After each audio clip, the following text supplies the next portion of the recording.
بسم الله الرحمن الرحيم سبح اسم ربك الأعلى الذي خلق فسوى والذي قدر فهدى والذي أخرج المرعى فجعله غثاء أحوى سنقرئك فلا تنسى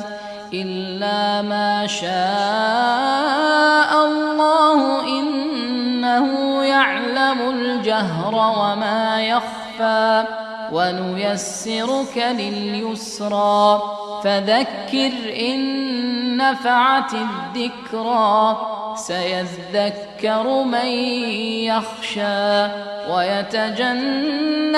الأشقى الذي يصلى النار الكبرى ثم لا يموت فيها ولا يحيا قد أفلح من تزكى وذكر اسم ربه فصلى بل تؤثرون الحياة الدنيا والآخرة خير